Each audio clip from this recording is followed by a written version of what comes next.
Sahabat Indonesia, ada suatu masa dalam hidup ini kita bisa menyebutnya sebagai masa padang gurun. Bagi bangsa Israel, padang gurun adalah suatu masa yang sangat sukar, tidak akan pernah terlupakan. Ketika Tuhan membawa bangsa ini keluar dari Mesir, Tuhan membawanya melewati padang gurun untuk menuju kepada kehidupan yang baru, yang lebih baik, yang lebih indah, yang jauh lebih bermartabat, yaitu kehidupan di tanah perjanjian. Tetapi antara Mesir dan tanah perjanjian terbentanglah padang gurun. Padang gurun adalah suatu masa yang tak terhindarkan, yang harus dilalui selama kurun waktu 40 tahun. Tidak ada rumah, tidak ada tanah untuk mereka bisa hidup normal dan membangun peradaban.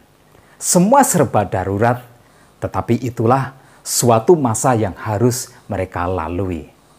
Kita sekarang ada di masa pandemi, suatu masa yang tidaklah mudah. Pandemi tidak hanya tentang virus, tetapi juga membawa kehidupan sosial ekonomi kita menjadi begitu sulit sekarang. Pandemi membuat kita bagaikan hidup di masa padang gurun. Nah, apa yang harus kita lakukan? Tetapi sebelum kita lanjutkan, bagi yang belum subscribe, silakan subscribe dan bunyikan juga loncengnya. Bagi kita semua, silakan like and share, kiranya Tuhan memberkati kita semua. Dalam kitab Ulangan pasal 8 ayat 2 sampai dengan ayat yang ke-10, kita memperoleh penjelasan apa maksud Tuhan ketika Tuhan mengizinkan umatnya mengalami masa-masa yang sulit yang membuat seakan kita hidup di masa padang gurun. Yang pertama, masa sulit kita adalah sebuah ujian. Dalam ayat yang kedua dikatakan, ingatlah kepada seluruh perjalanan yang kau lakukan atas kehendak Tuhan Allahmu di padang gurun selama 40 tahun ini dengan maksud merendahkan hatimu dan mencobai engkau untuk mengetahui apa yang ada dalam hatimu, yakni apakah engkau berpegang pada perintahnya atau tidak. Masa padang gurun adalah sebuah masa ujian.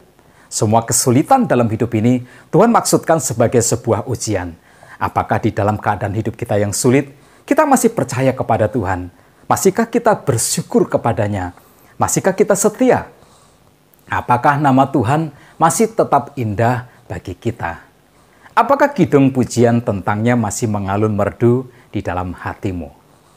Apakah firman dan janji-janjinya masih kita pegang teguh? Apakah masa yang sukar tidak membuat ketaatan dan kesetiaan kita kepadanya menjadi luntur? Sahabat Indonesia, percayalah, jika masa yang sukar Tuhan izinkan sebagai sebuah ujian, maka semuanya pastilah akan tetap baik-baik saja. Hidup ini ada dalam kendali Tuhan, dan apa yang ada di dalam kendali Tuhan tidak akan pernah menjadi tidak terkendalikan. Saat masa sukar tiba, tenanglah, Tuhan tidak akan membiarkanmu dalam kesendirian. Yakinlah, apapun yang tidak membunuhmu, itu justru akan menjadikanmu lebih kuat.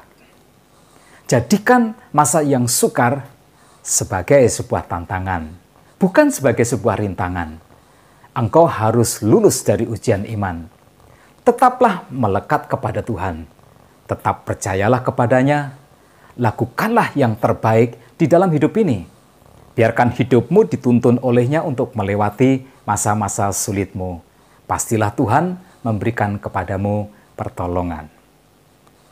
Yang kedua, masa yang sukar juga Tuhan maksudkan untuk kita belajar. Belajar untuk mempercayai Tuhan, belajar untuk mempercayai pemeliharaan Tuhan. Ayat yang ketiga berkata, jadi ia merendahkan hatimu, membiarkan engkau lapar, dan memberi engkau makan mana yang tidak kau kenal dan yang juga tidak dikenal oleh nenek moyangmu, untuk membuat engkau mengerti bahwa manusia hidup bukan dari roti saja, tetapi manusia hidup dari segala yang diucapkan oleh Tuhan. Padang gurun tidak pernah menjadi halangan bagi Tuhan untuk memelihara umatnya. Sekalipun padang gurun bukanlah tempat yang biasa. Yakinlah bahwa masa yang sukar tidak pernah menjadi kesulitan bagi Tuhan untuk memberimu pertolongan. Sejarah mencatat, Tuhan mengirimkan mana dari langit.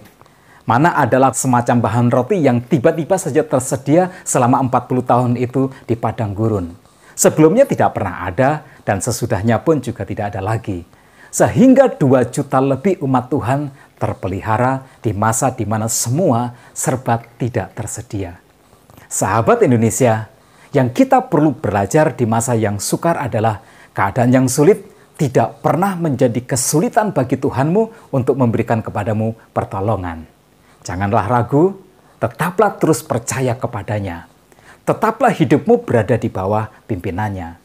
Tetapi masa yang sukar juga mengharuskan kita untuk belajar cara Tuhan. Mana bukanlah jenis makanan yang dikenal sebelumnya. Tetapi itulah cara Tuhan memelihara. Bangsa Israel harus bisa melihatnya sekarang sebagai sebuah solusi yang diberikan oleh Tuhan. Mereka harus belajar menerimanya, mereka harus belajar untuk mengolahnya. Mereka juga harus belajar untuk memakannya, mereka harus belajar hidup dengannya. Jadi ketika masa sukar itu tiba, bukalah matamu, bukalah juga pikiranmu. Luaskanlah wawasanmu, hidupmu jangan terpaku dengan apa yang sudah engkau tahu. Hidupmu jangan terikat dengan cara hidup yang selama ini menjadi rutinitas bagimu.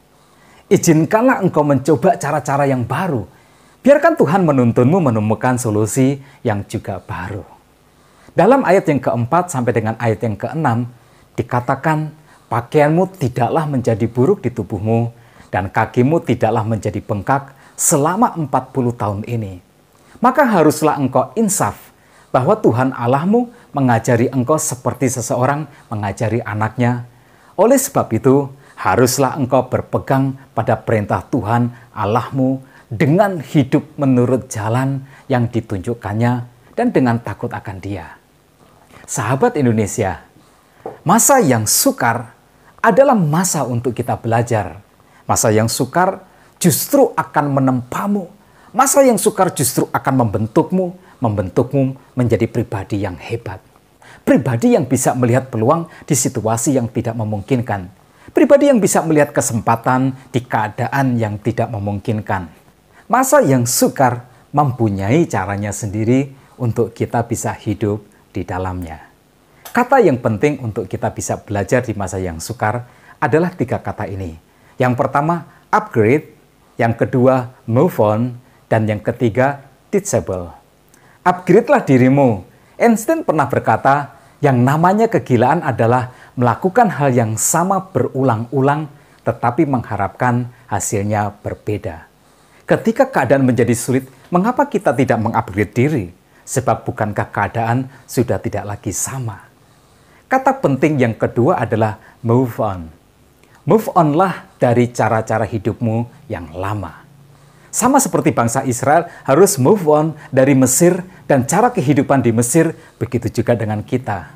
Situasi yang baru harus dihadapi juga dengan cara-cara yang juga baru. Dan yang ketiga adalah teachable. Jadilah pribadi yang selalu ingin belajar dan siap untuk diajar. Jangan menganggap diri sudah matang dalam kehidupan ini. Ingat, buah yang sudah matang sebentar lagi akan menjadi sangat matang sekali, sehingga engkau bahkan tidak ingin memakannya. Yang ketiga, yang sangat indah dari masa sukar adalah ternyata itu Tuhan maksudkan sebagai sebuah persiapan. Lihatlah berita baiknya di dalam ayat yang ke-7 sampai dengan ayat yang ke-10.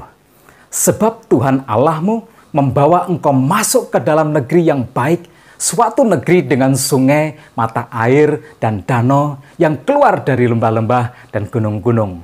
Suatu negeri dengan gandum dan jelainya, dengan pohon anggur, pohon ara, dan pohon delimanya. Suatu negeri dengan pohon zaitun dan madunya. Suatu negeri di mana engkau akan makan roti dengan tidak usah berhemat. Di mana engkau tidak akan kekurangan apapun. Suatu negeri yang batunya mengandung besi, dan dari gunungnya akan kau gali tembaga, dan engkau akan makan dan akan kenyang, maka engkau akan memuji Tuhan Allahmu karena negeri yang baik yang diberikannya kepadamu itu. Padang gurun ternyata adalah sebuah persiapan. Padang gurun bukanlah sebuah kecelakaan. Padang gurun juga bukan sesuatu yang tak terprediksikan. Padang gurun bukanlah sebuah masa yang berada di luar rencana Tuhan. Tetapi itu adalah sebuah persiapan untuk sebuah kehidupan yang lebih baik yang Tuhan sudah sediakan di masa depan. Maka dalam hidup ini, jangan pernah sia-siakan masa-masa sukarmu. Masa sukarmu, Tuhan jadikan itu sebagai masa persiapan bagimu untuk engkau menerima sesuatu yang jauh lebih baik di masa depanmu. Songsonglah dengan keyakinan bahwa di masa depan telah menunggu kehidupan yang jauh lebih baik daripada semua kehidupan baik yang engkau pernah miliki selama ini. Tetapi ini juga yang harus engkau mengerti. Saat Tuhan membawamu naik kelas dalam kehidupan ini, engkau juga harus menaikkan kualitasmu, menjadikan dirimu pantas untuk kehidupan baru yang naik kelas itu. Karena untuk segala sesuatu memang ada kepantasannya. Maka ingatlah selalu ketiga kata tadi, upgrade diri, move on lah, dan teachable. Sahabat Indonesia, jika pandemi ini adalah seperti masa padang gurun bagimu, engkau sudah tahu sekarang apa maksud Tuhan bagimu. Jangan menjadi lemah, karena sesuatu yang tidak membunuhmu itu justru akan menguatkanmu. Latihlah imanmu, beradaptasilah di masa-masa sukarmu. Persiapkanlah dirimu untuk kehidupan yang lebih baik yang sedang menantimu di akhir sesi masa sukarmu. Dari Kota Hujan Bogor, sahabatmu ini mendoakanmu selalu. Ku ikut Tuhanku saja, sungguh damai hatiku. Tiada lain jalan selamat hanya oleh darah-Mu. Ku hendak mengikut Tuhan, Kau pelindung jiwaku. Bila ku